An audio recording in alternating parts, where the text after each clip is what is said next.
আমি বলবো যারা নবীকে কটূক্তি করে, নবীর নামে গালিগালাজ করে, এদের মৃত্যুদণ্ড, এই আইনটাও যেন বাংলাদেশের এই সংসদ থেকে পাশ করা হয়। আমরা যেই জায়গা থেকে দাঁড়িয়েছি, বাংলার 30 থেকে 40 লক্ষ ওলামায়ে কেরাম আমাদের দিকে তাকিয়ে রয়েছে, কারণ তাদের কণ্ঠ, তাদের সে আওয়াজগুলো আমরা যেন জাতীয় সংসদ থেকে দিতে পারি। তার মধ্যে অন্যতম একটি হলো, মা কানা মুহাম্মাদুন আবা আহাদিম মির রিজালিকুম ওয়ালাকির রাসূলুল্লাহি ওয়া খাতামান নাবিয়্যিন ওয়া কানা আল্লাহু বিকুল্লি শাইইন আলিমা। আপনি জানেন, নবীর পরে আল্লাহ নবী হচ্ছে আমার ইমানের অংশ, আমার ইমানের পার্ট। তিনাকে ভালোবাসা, তিনার উপর ইমান, এটা আমার ইমানের অংশ। তিনি আমার শেষ নবী, যেটা কোরআন ঘোষণা দিয়েছে। নবীও বলেছে আনা খাতামুন নাবিয়্যিন আলা নাবিয়্যা বাদি, আমি শেষ নবী, আমার পরে কোনো নবী আসবে না। কিন্তু মাননীয় স্পিকার, দুঃখের সাথে বলতে হয়, বাংলাদেশের এরকম একটি পার্ট রয়েছে, যেই পার্টের এক অংশ মানুষ, তারা নবীকে অস্বীকার করে, তারা মুসলমান দাবি করে।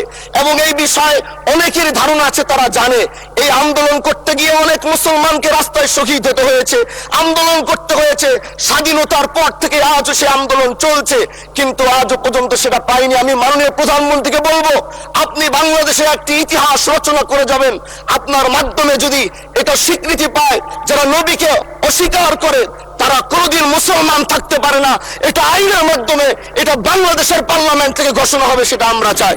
মাননীয় স্পিকার, আরেকটি কথা, আপনি জানেন আমরা আমাদের নবীকে সবচেয়ে বেশি ভালোবাসি, যিনি আখিরি নবী, যাকে বলা হয়েছে ওয়ামা আরসালনাকা ইল্লা রাহমাতাল লিল আলামিন। আমরা বারবার দেখছি কিছুদিন পর পর কারা যেন কিভাবে এসে আল্লাহ নবীর শানে কটূক্তি করে, নবীকে নিয়ে অশ্লীল ভাষায় গালিগালাজ করে, নবীর শানে কটূক্তি করে। এই আন্দোলন, এই সংগ্রাম করতে গিয়ে আপনিও মাননীয় স্পিকার দেখেছেন, রাস্তাঘাটে আন্দোলন করতে গিয়ে কত মানুষ মৃত্যুবরণ করেছে। যদি একবার বাংলাদেশের আইনে, কারণ মুসলমান যদি আমাদের বাংলাদেশের পার্সেন্টেজ অনুযায়ী আমাদের অবশ্যই মুসলমানদের সংখ্যা এই দেশে অনেক বেশি। আমরা তো অন্য কিছু চাচ্ছি না। এই দেশের মানুষ নামাজ না পড়লেও যদি কেউ নবীকে কটূক্তি করে, তার কলিজা ছিঁড়ে যায়, সে রাজপথে নেমে যায়।